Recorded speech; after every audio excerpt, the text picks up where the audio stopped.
the sanctity of life.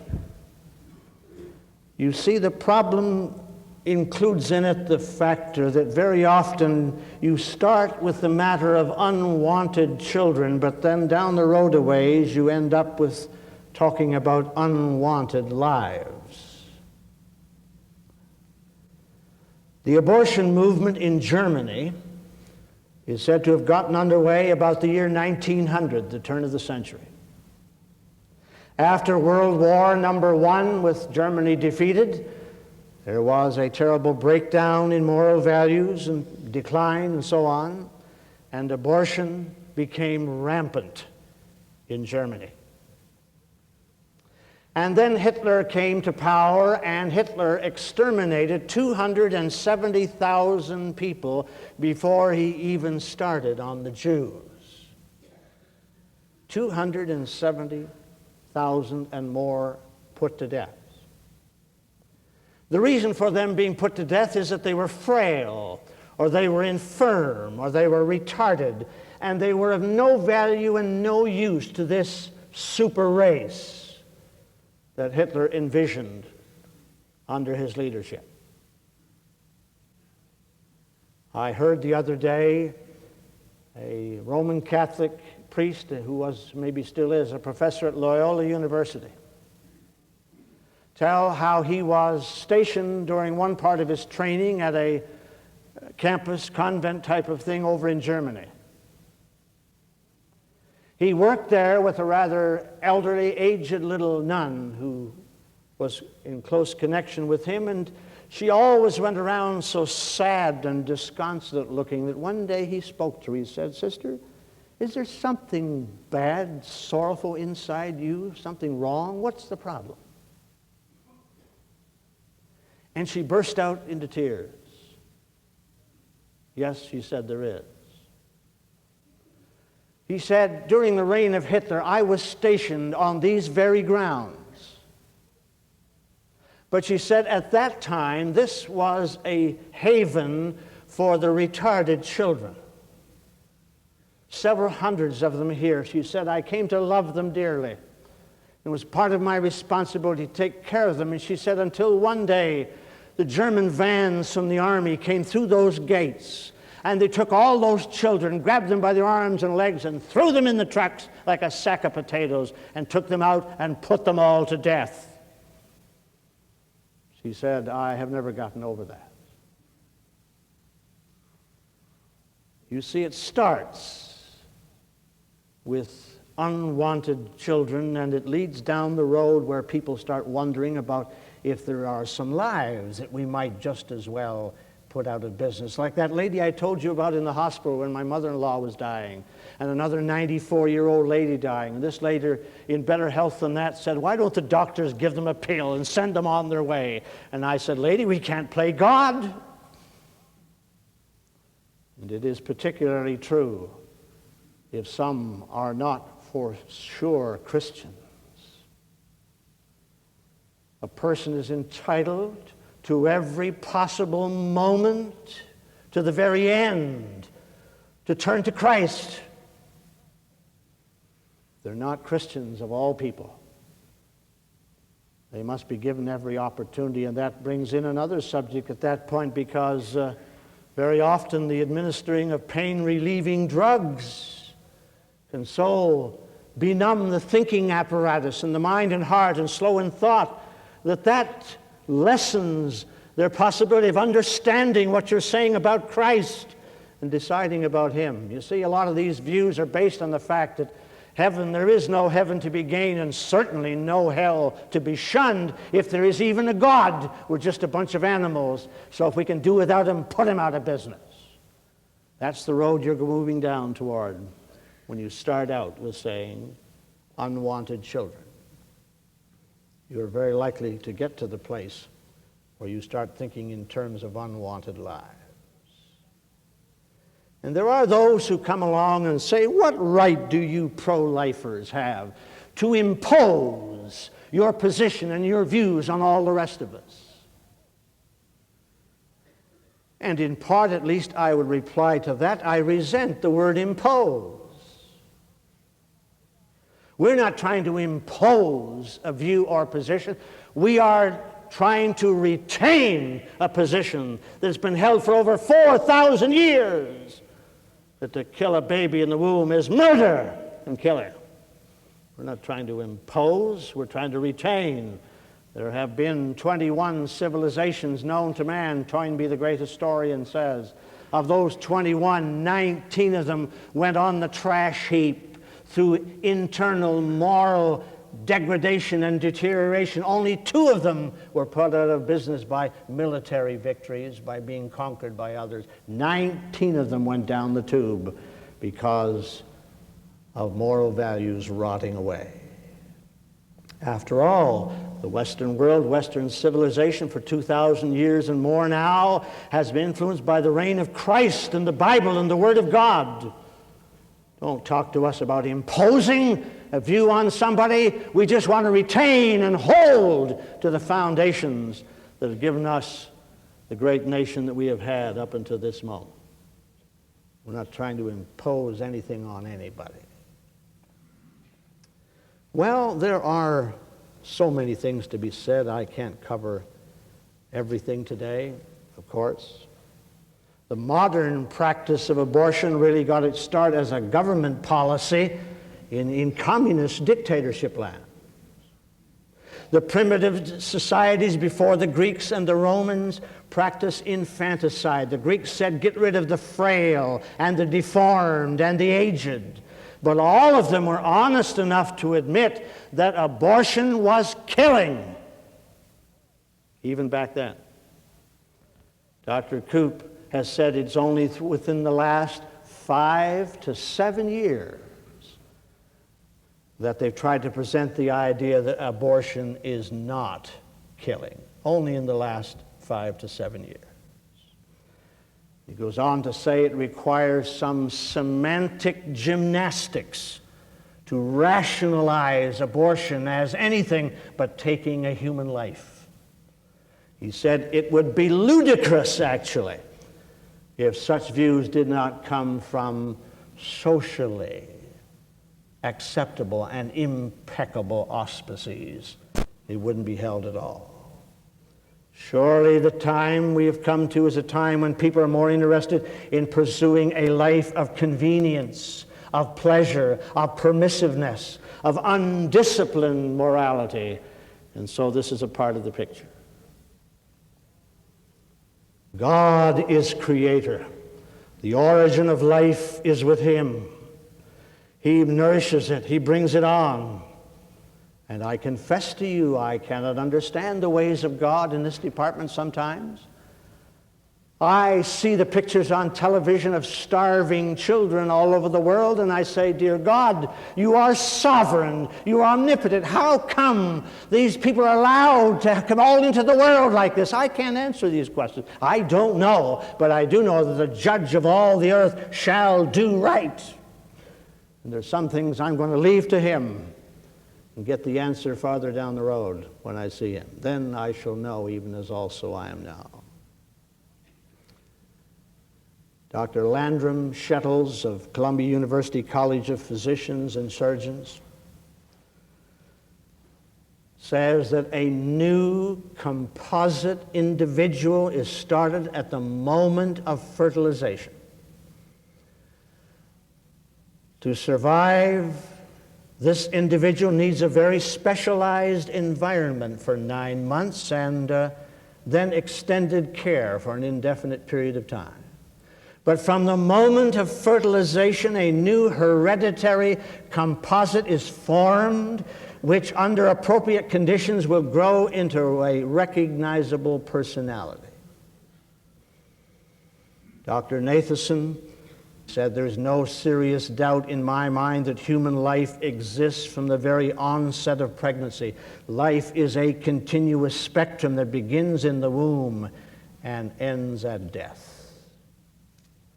Quite a thought from the doctor. Now, let us go to some scriptures, because for us, that's the final word. Psalm 139, verses 13 through 15 Some of the wording used here in the Hebrew language is a word that speaks about the embryo. The very beginnings was of God, the substance, yet being unformed.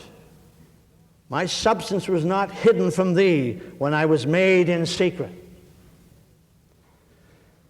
Then turn over to Isaiah chapter 44, where God says, "Hear, O Jacob, my servant. Thus saith the Lord that made thee and formed thee from the womb.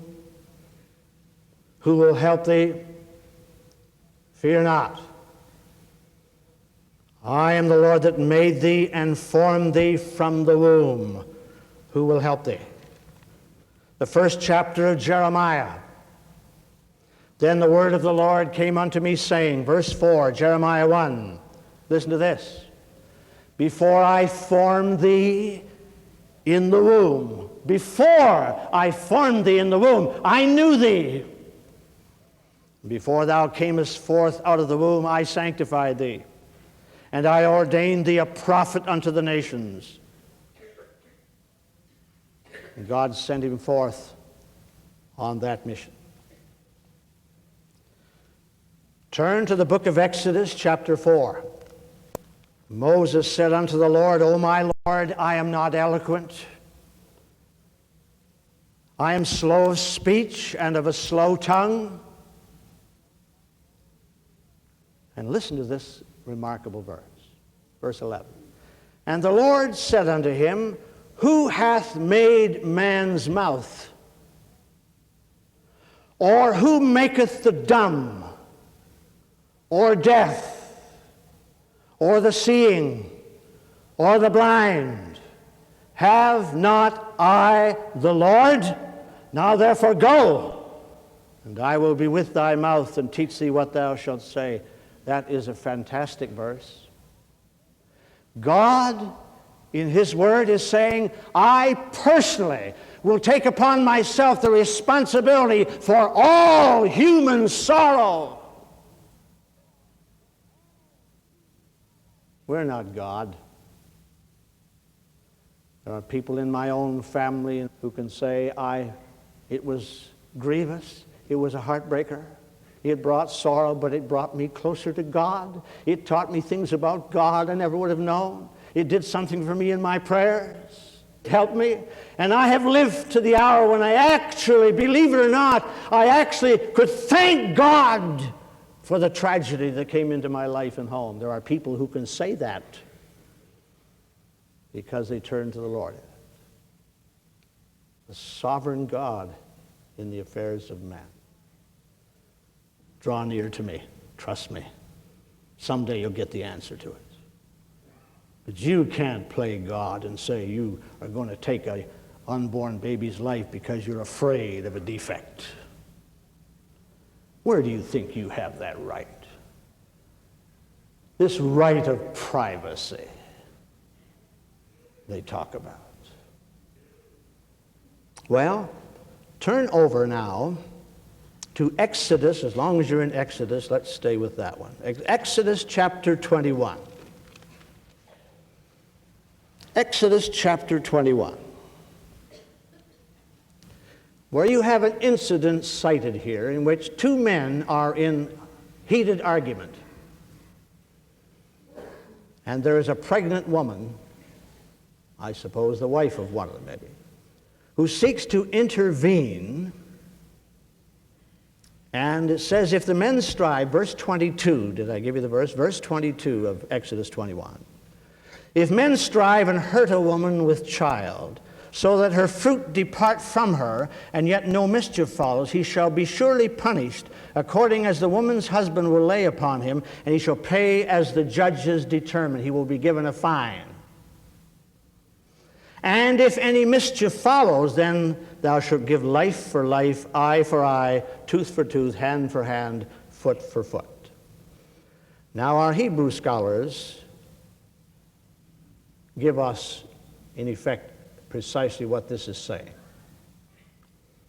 Let me put it perhaps in almost the same but a little more understandable terms for us. When men strive together and they hurt unintentionally a woman with child, and her children come forth, but no mischief happens, that is, no death occurs, a fine should be imposed. But if there's a death, then we revert to the old law, life for a life, an eye for an eye, a tooth for a tooth. In other words, two lives are involved. The child has rights. Two lives are involved. And there is an appropriate penalty affixed to the one who brings injury or death to the woman and her child. Now, in 1 Samuel, first 2 chapters, you have the story of Hannah coming into the temple, praying and asking God for a baby. The Lord had made her barren to that point. Just as, mind you, he made the wife of Abraham barren. Until she was way up in her 80s and 90s. God has something to do with the closing or the opening of the womb to give birth. God has something to do with that. I don't know if I lived long enough to get the final story. You know, there are a lot of books that need to be written somewhere down the years that will tell us the final story on some unwritten stories going on. One of the great unwritten stories now developing is a story of surrogate mothers, test tube babies. I can't give any final judgment on that whole matter, but it does seem again to be a part of playing God, and the scriptures indicate that God has something to do with who shall have babies and who shall not. God came to Abraham and Abraham and his wife one day and said, "You're going to have a son." They laughed. They said, "Oh, Lord, you're joshing us. Don't you know how old I am? You're joshing." The Lord said, "No, he's going to be a son through whom Jesus Christ will come into the world." And Hannah stood in the temple with lips moving in prayer, but saying nothing audibly. And Eli, the priest, came around and accused her of being drunk. You're standing there talking so silly, and your mouth moving. But she bared her heart to him. "I want a child, and God has kept me from one." And the Lord spoke through him and said, "You'll have your boy." And Samuel came into the world to give the nation of Israel 50 years of leadership of integrity and strength, and kept the nation for God, and anointed Israel's first 2 kings, Saul and David. But God was involved in that. And I wonder sometimes, I think we better leave some of the choices with the Lord.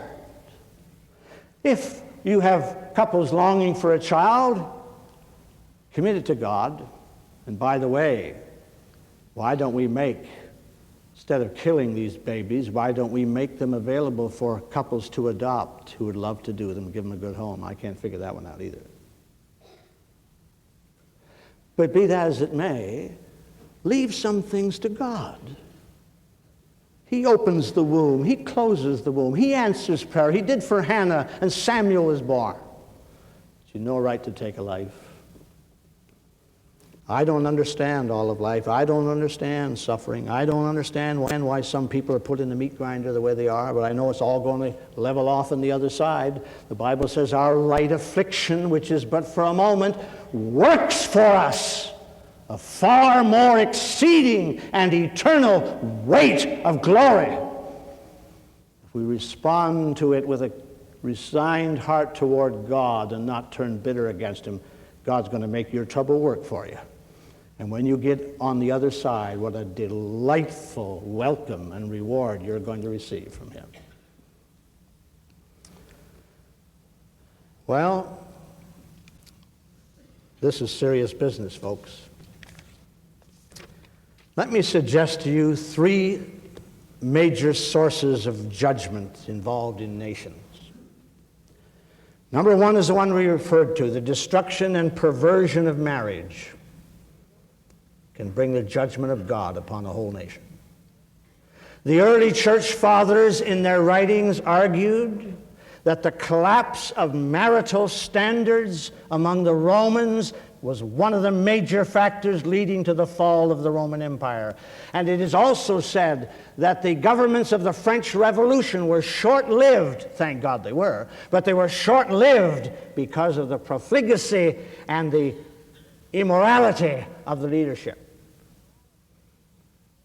Second cause of imminent judgment, the destruction of God's chosen people. You can't lay hands on Israel and not pay for it. Spain learned that the hard way. Germany learned that the hard way. And by the way, West Germany is one of the few countries in the last few years that passed laws in the opposite direction than we passed them. Took a strong stand against abortion. I think perhaps because some of them saw where it's gotten them over the years. And then finally, the third one, the little children. Oh, how Jesus loved the little children. A Christian lawyer, Minucius Felix, wrote an apologetic for Christianity way back in the 2nd or 3rd century. He attacked paganism for its ruthless exposing of children to wild beasts and strangulation and all the rest. And then he said these words. Think of it, 2nd, 3rd century. There are also women among you who by taking certain drugs destroy the beginnings of the future human being while it is still in the womb, and are guilty of infanticide before they are mothers. 2nd and 3rd century said that. Now, before my time is gone, I must say this. Somebody could be looking in today, say, I never knew these things, and I've done this. Listen, do not be disheartened. Tell the Lord about it. There is forgiveness. God loves you. Just come to the Lord honestly and frankly and say, Dear God, I'm sorry. I got involved in this kind of a thing. It's wrong. It was a sin, and I'm sorry. But turn to Jesus Christ. He'll receive you. Just like David committed adultery with Bathsheba, murdered her husband so he could have her. God forgave him. And God later on said about David, I found him a man after my own heart. So our mistakes need not keep us down. The Lord is able. But if this is new to you, I beseech you, young ladies and young gentlemen, this is no laughing matter. The very future of America hinges on this business of the sanctity of human life.